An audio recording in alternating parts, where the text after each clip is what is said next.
খালেদা জিয়ার শারীরিক অবস্থার আরও উন্নতি, হাঁটতে পারছেন কারো সাহায্য ছাড়াই। জনগণের পাশে থাকতে দলীয় নেতাকর্মীদের নির্দেশ।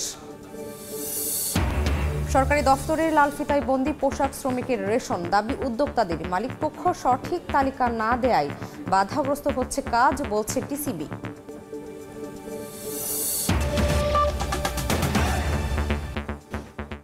সময় সংবাদের সঙ্গে আছি আমি শামীমা শাম্মী।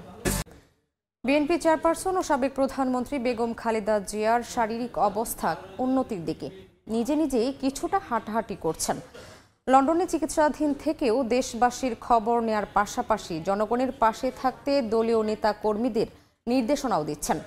লন্ডন থেকে বিস্তারিত শোয়েব কবিরের রিপোর্টে। লন্ডনে দ্য ক্লিনিকে চিকিৎসাধীন মাকে দেখতে রোববারও আসেন বিএনপির ভারপ্রাপ্ত চেয়ারম্যান তারেক রহমান। ভিতরে প্রবেশের আগে সবার জন্য দোয়া চেয়েছেন তারেক রহমান। সবাই সবার জন্য দোয়া করতে হবে। ছুটির দিনেও হাসপাতালের সামনে ভিড় করেন যুক্তরাজ্য বিএনপি নেতাকর্মীরা। অপেক্ষা করেন দলের চেয়ারপারসন ও সাবেক প্রধানমন্ত্রী বেগম খালেদা জিয়ার শারীরিক অবস্থার খোঁজ নেওয়ার। চিকিৎসাধীন বেগম জিয়া সবসময় দেশের খোঁজ খবর রাখছেন, একই সঙ্গে জনগণের পাশে থাকতে দলীয় নেতাকর্মীদের নির্দেশনাও দিচ্ছেন। স্টেবল অবস্থায় আছেন এবং ইমপ্রুভ হচ্ছেন। আজকে নিজে হাঁটাহাঁটি করছেন এবং আপনারা জানেন ফ্যামিলির সাথে থাকলে স্বাভাবিকভাবে একটা সাইকোলজিক্যাল ডেভেলপমেন্ট হয়। উনি সবসময় দেশের খোঁজখবর নিচ্ছেন এবং জনগণের সমস্যাগুলি সমাধান করার জন্য আমাদেরকে তাগিদ দিচ্ছেন। উনি এসেছিলেন, উনি ওনাকে দেখেছেন, ফিজিওথেরাপি যেটা দেওয়া হয় সেটা ওনারা দিয়েছেন এবং পরবর্তীতে উনি ফিজিওথেরাপি নেওয়ার পর মোটামুটি উনি ভালো আছেন। জিয়া সবসময় দেশের খবর রাখছেন, একই সাথে জনগণের সমস্যা সমাধানের জন্য তাগিদ দিয়ে নির্দেশনা দিচ্ছেন বলে জানালেন বিএনপি চেয়ারপারসনের উপদেষ্টা ডক্টর এনামুল হক চৌধুরী। এদিকে মাকে হাসপাতালে দেখতে যাওয়ার সময় সবার জন্য দোয়া চাইলেন বিএনপির ভারপ্রাপ্ত চেয়ারম্যান তারেক রহমান। শোয়েব কবির, সময় সংবাদ, লন্ডন। প্রতিশ্রুতির বছর পার হলেও সরকারের কাছ থেকে রেশন সুবিধা পাচ্ছেন না তৈরি পোশাক শ্রমিকরা। কারণ হিসেবে লালফিতার দৌরাত্ম্যকে দায়ী করছেন শিল্প মালিকরা। যদিও নিজেরা প্রস্তুত দাবি করে টিসিবি জানাচ্ছে মালিকপক্ষ থেকে সঠিক তথ্য না পাওয়ায় পণ্য দিতে পারছেন না তারা।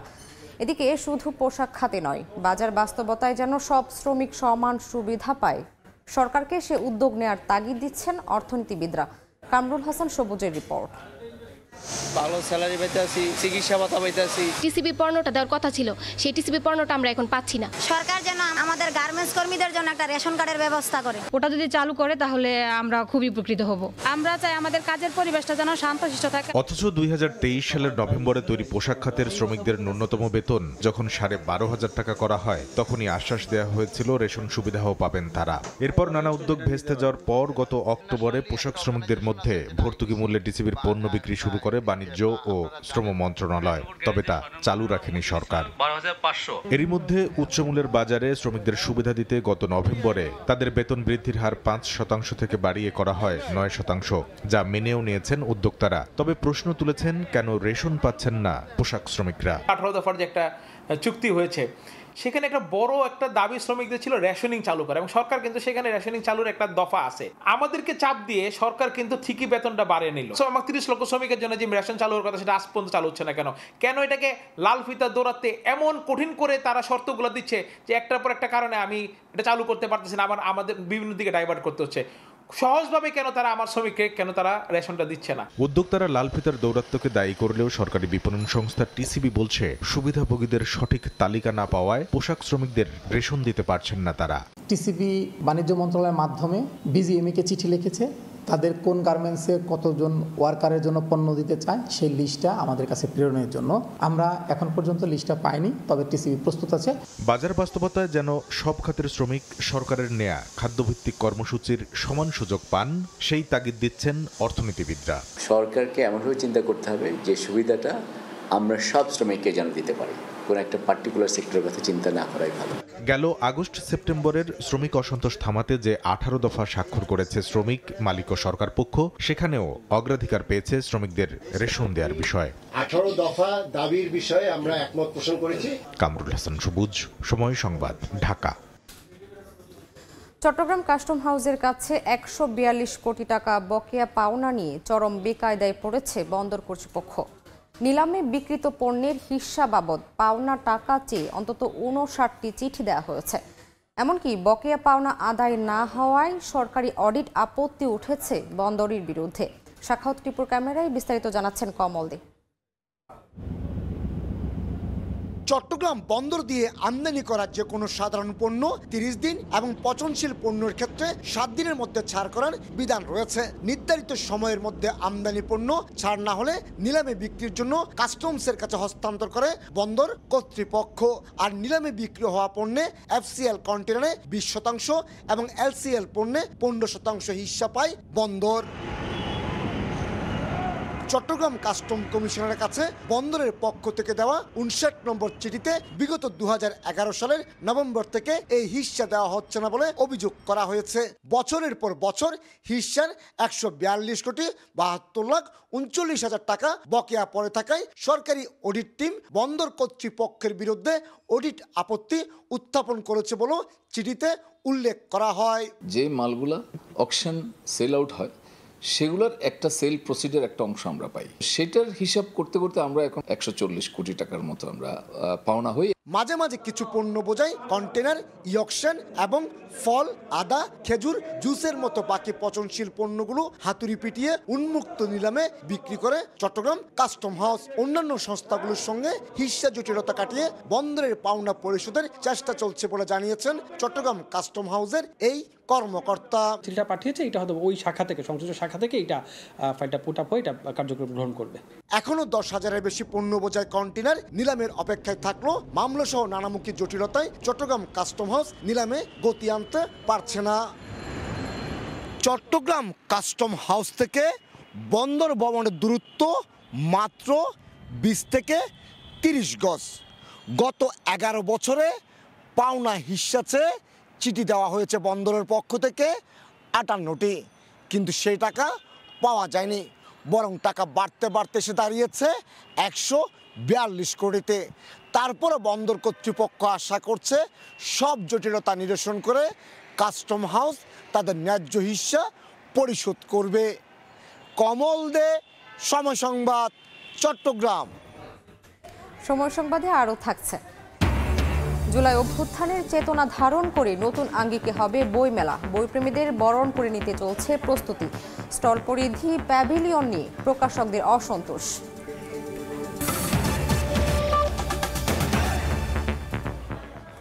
রাজশাহীর বেলপুকুরে তিতুমির এক্সপ্রেস ট্রেন লাইনচ্যুত হয়েছে। এতে সারা দেশের সঙ্গে বন্ধ হয়ে গেছে জেলার রেল যোগাযোগ। এই মুহূর্তে ঘটনাস্থলে আছেন সহকর্মী মওদুদ রানা। সরাসরি যাচ্ছি তার কাছে। রাজশাহী থেকে সকাল 6টা 20 মিনিটে সৈয়দপুরের উদ্দেশ্যে ছেড়ে যায় তিতুমির এক্সপ্রেস ট্রেনটি এবং সেটি যখন 6টা 40 মিনিটে রাজশাহীর বেলপুকুর যে রেলগেটটি রয়েছে সেটি অতিক্রম করার সময় এই রেলের 4 নম্বর যে বগিটি ছিল সেটি লাইনচ্যুত হয় এবং সেটি লাইনচ্যুত হওয়ার পর থেকেই রাজশাহীর সঙ্গে সারা দেশের যে রেল যোগাযোগ সেটি বন্ধ হয়ে পড়েছে। অর্থাৎ প্রায় 4 ঘন্টা ধরে রাজশাহী থেকে কোনো ট্রেন ছেড়ে যায়নি এবং রাজশাহীতেও কোনো ট্রেন পৌঁছেনি।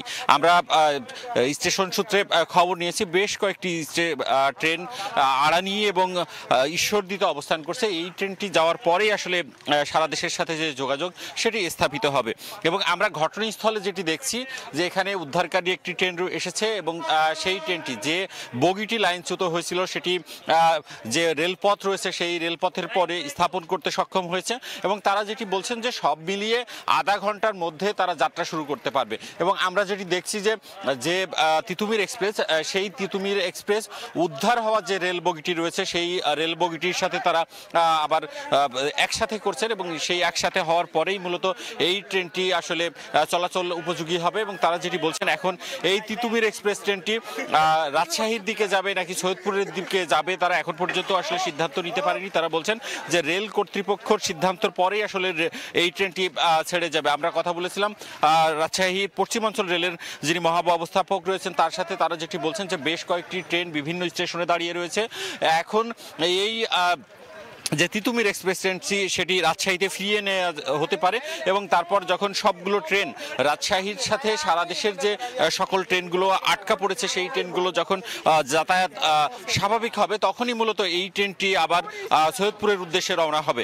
আর তারা এই রেলটির লাইনচ্যুত হওয়া নিয়ে রেল কর্তৃপক্ষ যেটি বলছেন যে এই রেলপথটি আসলে দীর্ঘদিনের পুরনো, মাঝে মাঝেই এমন ঘটনা ঘটে এবং তারা যেটি বলছেন যে আজকে একটি স্লিপার, যেটি রেল লাইনের স্লিপার সেটি ভেঙে গিয়েছিল, যার কারণেই আসলে এই ট্রেনটি বেলপুকুর যে রেলগেট রয়েছে সেখানে লাইনচ্যুত হয় এবং 6টা 40 মিনিটে লাইনচ্যুত হয় এবং ঠিক 10টার সময় এই ট্রেনটি লাইনচ্যুত থেকে উদ্ধার হয় এবং কিছুক্ষণের মধ্যেই ট্রেনটি যাত্রা শুরু করবে। এই ছিল রাজশাহী থেকে আমার কাছে সর্বশেষ। বইপ্রেমীদের বরণ করে নিতে একটু একটু করে এগিয়ে চলছে অমর 21শে বইমেলা 2025-এর প্রস্তুতি। বিগত এক দশকের মতো এবারও মেলার আয়োজন বাংলা একাডেমি প্রাঙ্গণ আর সোহরাওয়ার্দী উদ্যান হলেও পরিবর্তন এসেছে সার্বিক বিন্যাসে। এরই মধ্যে শুরু হয়েছে স্টল তৈরির প্রাথমিক কাজ। তবে প্যাভিলিয়ন না পাওয়া আর স্টল পরিধি ছোট হওয়া নিয়ে কিছু প্রকাশকের মাঝে অসন্তুষ্টি থাকলেও কর্তৃপক্ষের প্রত্যাশা সবার অংশগ্রহণে নতুন বাংলাদেশের চেতনা প্রতিফলিত হবে এবারের বইমেলায়।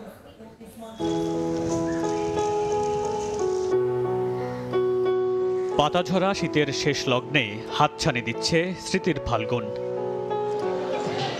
আর মাত্র কয়েক সপ্তাহের অপেক্ষা, তারপর এই বিস্তীর্ণ প্রাঙ্গণে শুরু হবে কালো অক্ষরে স্বপ্ন বোনা লেখক পাঠকের সংসার। প্রাথমিকভাবে চলছে মাটি খোঁড়াখুড়ি আর মাপঝোঁকের কাজ। সারি সারি বাঁশের গাঁথনিতে একটু একটু করে স্পষ্ট হয়ে উঠছে বইমেলার কাঠামো। এরপরই হাতুড়ি পেরেকের ছন্দে শুরু হবে স্টল নির্মাণের কাজ। যাদের হাতের স্পর্শে একটু একটু করে গড়ে উঠছে বইমেলা, মজুরির বিনিময়ে কাজ করলেও তাদেরও স্পর্শ করেছে প্রাণের মেলার আবেদন। বিভিন্ন জায়গায় কাজ করি, সে জায়গা থেকে এখানে মেলার কাজ করতেছি, খুব ভালো লাগে, আনন্দ পাচ্ছি।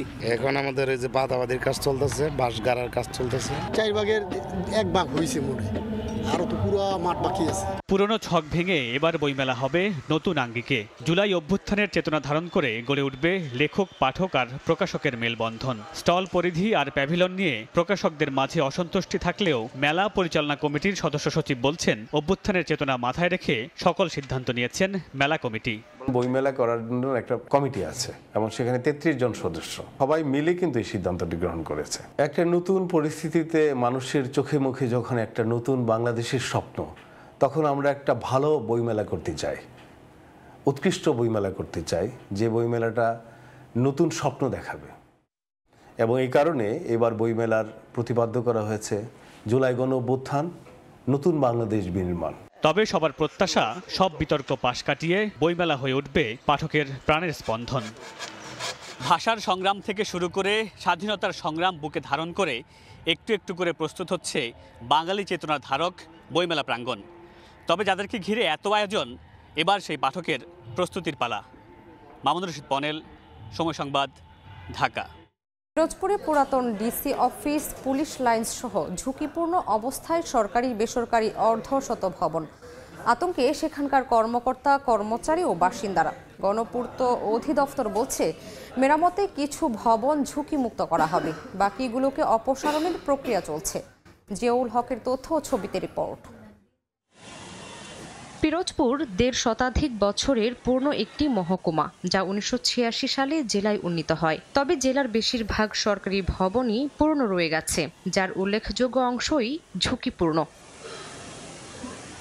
শহরের কেন্দ্রস্থলে পুরাতন ডিসি অফিস অনেক পুরাতন ও স্থান সংকুলন না হওয়ায় জেলা প্রশাসকের কার্যালয় অন্যত্র স্থানান্তর করা হয়। কিন্তু বর্তমানে এই ভবনে বেশ কিছু সরকারি ও বেসরকারি অফিস রয়েছে। ঝুঁকিপূর্ণের তালিকায় আরও রয়েছে হাসপাতাল ও পুলিশ লাইন্সের মতো গুরুত্বপূর্ণ সরকারি অফিসের ভবনও। এছাড়া গোপালকৃষ্ণ টাউন ক্লাব মার্কেট, যেখানে ঝুঁকি নিয়ে বহাল তবিয়তে চলছে ব্যবসা বাণিজ্য ও বিভিন্ন দাপ্তরিক কার্যক্রম। ভাঙ্গে পড়বে এরকম সম্ভাবনা এখানে আসলে আমাদের মনের ভিতরে ভয় থাকে। অদ্য পর্যন্ত কোনো সিটির কোনো উত্তর পাচ্ছি না, কোনো রিপেয়ারিং হচ্ছে না। কালেক্টরেট ভবনে একটি স্কুল পরিচালিত হচ্ছে এবং সেটি ঝুঁকির মধ্য দিয়ে হচ্ছে। গণপূর্ত অধিদপ্তর বলছে মেরামতে ঝুঁকিমুক্ত করা সম্ভব ভবনগুলোর ব্যাপারে উদ্যোগ নেওয়া হয়েছে, আর বাকি ঝুঁকিপূর্ণ ভবন থেকে বিভিন্ন দফতর অপসারণের প্রক্রিয়া চলছে। আমরা নির্মাণ করেছি এরকম 17টি ভবন, আমরা তালিকা করে অলরেডি আমাদের মন্ত্রণালয় এবং জেলা প্রশাসনের নিকট প্রেরণ করা হয়েছে। আমরা অতি শীঘ্রই পুলিশ বিভাগটি রেট্রোফিটিং এর মাধ্যমে তার লাইফ স্প্যান বাড়ানোর পদক্ষেপ নিব। গণপূর্ত বিভাগের দেয়া তথ্য মতে জেলায় সরকারি বেসরকারি সহ অর্ধশত ভবন ঝুঁকিপূর্ণের তালিকায়। সময় সংবাদ, পিরোজপুর। আইন অমান্য করে ভোলার বিভিন্ন নদী থেকে শিকার করা হচ্ছে জাটকা। নিষিদ্ধ জালে ধরা এসব মাছ বিক্রি হচ্ছে প্রকাশ্যে। পরিস্থিতি কোনোভাবেই নিয়ন্ত্রণে আনতে পারছে না স্থানীয় প্রশাসন। এতে ইলিশের উৎপাদন হুমকিতে পড়ার শঙ্কা সংশ্লিষ্টদের। তবে আইন প্রয়োগে আরও কঠোর হওয়ার গতানুগতিক আশ্বাস মৎস্য বিভাগের। ভোলার শিবপুর মাছঘাটে 4 থেকে 6 ইঞ্চি আকারের ইলিশের পোনা বিক্রির জন্য ঝুড়িতে সাজাচ্ছেন এক ব্যাপারী। অথচ 10 ইঞ্চির নিচে ইলিশের পোনা শিকার ও বিপণন দণ্ডনীয় অপরাধ। হালিপতি 100 থেকে 110 টাকায় কেনা এসব জাটকা নদীতে থাকলে কয়েক মাস পরে 3 থেকে 4 হাজার টাকায় বিক্রি হতো। শিবপুর মাছঘাটে দেখা যায় মৎস্য বিভাগের ঘাট পাহারাদারের উপস্থিতিতেই মেঘনা নদী থেকে ধরা জাটকা নিয়ে একের পর এক নৌকা ট্রলার তীরে ভিড়ছে। সেই ঝাটকা ঝুড়িতে ভরে নেওয়া হচ্ছে আড়তগুলোতে, এরপর তা বিক্রি হচ্ছে হাঁকডাকের মাধ্যমে। জেলেরা জানান মৎস্য বিভাগের অভিযান চললে ঝাটকা উঠানামা ও বেচাকেনা বন্ধ করে দেয় আড়ত মালিক ও ব্যাপারীরা।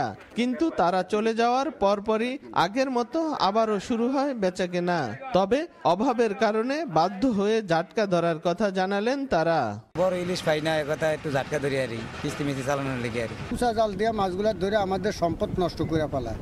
সংশ্লিষ্টরা বলছেন জাটকা রক্ষায় মৎস্য বিভাগ ও আইন শৃঙ্খলা বাহিনীর অভিযানে নিষিদ্ধ জাল সহ ধরা পড়ছে জেলেরা, তারপরও থামছে না জাটকা নিধন। মৎস্য বিভাগের পক্ষ থেকে আমরা প্রতিনিয়ত এই অভিযান চলমান রয়েছে। এছাড়া আমরা জেলেদেরকে বিভিন্নভাবে অ্যাওয়ারনেস করার চেষ্টা করছি। তবে আইন প্রয়োগে আরো কঠোর হওয়ার গতানুগতিক আশ্বাস মৎস্য বিভাগের। ক্ষতিকর যে জাল আছে সেই জালগুলো যাতে দিয়ে এই জাটকা যাতে ধরতে না পারে সেই অভিযানও এটা চলছে এবং অভিযানটা আরো জোরদার করণ হচ্ছে। সরাসরি টার্গেট করে জাটকা ধরার মতো সেই পরিবেশ এবং সেই সুযোগ এখন নাই। আইন শৃঙ্খলা বাহিনী সহ মৎস্য বিভাগ এবং প্রশাসন যথেষ্ট তৎপর। মৎস্য বিভাগের তথ্য মতে ভোলায় এবছর ইলিশ উৎপাদনের লক্ষ্যমাত্রা নির্ধারণ করা হয়েছে 1,92,000 মেট্রিক টন। নাসির উদ্দিন লিটন, সময় সংবাদ, ভোলা। দেশের বোলিং লাইন আপ বিশ্বমানের। ব্যাটাররা ভালো করলে চ্যাম্পিয়ন্স ট্রফিতে সেমিফাইনাল খেলার সুযোগ আছে। সময় সংবাদে এমন মন্তব্য করেছেন পাকিস্তানি অলরাউন্ডার খুশদিল শাহ। সাকিব আর তামিম কেন নেই চ্যাম্পিয়ন্স ট্রফিতে তা দেখে অবাক পাকিস্তানি ক্রিকেটার। সিলেট থেকে তারিক হাসান শিমুলের রিপোর্ট। টাইগারদের পেস বিপ্লব নজর কেড়েছে ক্রিকেট বিশ্বকে। মুস্তাফিজ পরীক্ষিত, নাহিদ রানা, তাসকিনরা নিয়মিত পারফর্ম করছেন। আছেন তানজিম, সাকিব, শরীফুলরা। সামনে চ্যাম্পিয়ন্স ট্রফি, পাকিস্তানের মাটিতে হওয়ায় বড় নিয়ামক হতে পারেন পেসাররা। বৈশ্বিক মঞ্চে ইতিবাচক ফল পেতে সমানভাবে পারফর্ম করতে হবে ব্যাটারদেরও। বাংলাদেশের দেয়া স্কোয়াডে ব্যাটিং লাইন আপ অনেকটাই তারুণ্য নির্ভর। সিনিয়র ক্রিকেটার বলতে মুশফিক ও মাহমুদুল্লাহ। বাদ পড়েছেন লিটন দাস, অফ ফর্ম কাটিয়ে ফিরেছেন রানে। বোলারদের মতো ব্যাটাররা ভালো করলে চ্যাম্পিয়ন্স ট্রফির সেমিফাইনালে খেলতে পারে বাংলাদেশ। इनकी जो बॉलिंग स्ट्रेंथ है बांग्लादेश की वो बहुत अच्छी बन सकती है। तस्कीन है, मुस्तफिजुर रहीम है, अब नाहिद राना हो गया है, अभी उनके 2-3 प्लेयर और भी है जो अच्छे फास्ट बॉलर है, एक्सपीरियंस है उनके पास। तो अभी ये स्पिनर भी है, रिशत भी आ गया है, मेहदी भी है। तो ये बांग्लादेश की टीम पर डिपेंड करते हैं कि वो अपने आप को कहाँ पे देखते हैं। मेरा ख्याल है कि वो सेमीफाइनल तक जा सकते हैं। চ্যাম্পিয়ন্স ট্রফির এই আসরটা বিশেষ হতে পারত তামিম ইকবাল ও সাকিব আল হাসানের, অথচ নানা ঘটনায় নেই তারা দুজন। অবশ্য তামিমের অবসর ঘোষণায় অবাক খুশদিল শাহ। সাকিবকে দলে ফেরানোর আহ্বান এই পাকিস্তানের। मुझे ये समझ में नहीं आ रहा कि तमीम भाई ने क्यों रिटायरमेंट ले लिया, क्योंकि तमीम भाई में एक तो मैं उनको काफी अरसे से देखता हूँ, पता नहीं कि उसने क्यों रिटायरमेंट ले लिया।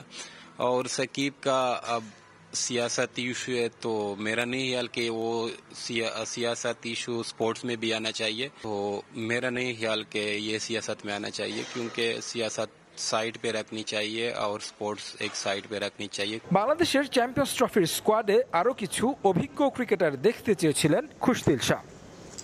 তারেক হাসান শিমুল, সময় সংবাদ, সিলেট। এ পর্যায়ে শীর্ষ সংবাদগুলো জানিয়ে দিচ্ছি আরেকবার। খালেদা জিয়ার শারীরিক অবস্থার আরও উন্নতি, হাঁটতে পারছেন কারো সাহায্য ছাড়াই। জনগণের পাশে থাকতে দলীয় নেতাকর্মীদের নির্দেশ। এবং সরকারি দপ্তরের লাল ফিতায় বন্দি পোশাক শ্রমিকের রেশন, দাবি উদ্যোক্তাদের। মালিকপক্ষ সঠিক তালিকা না দেয়ায় বাধাগ্রস্ত হচ্ছে কাজ, বলছে টিসিবি।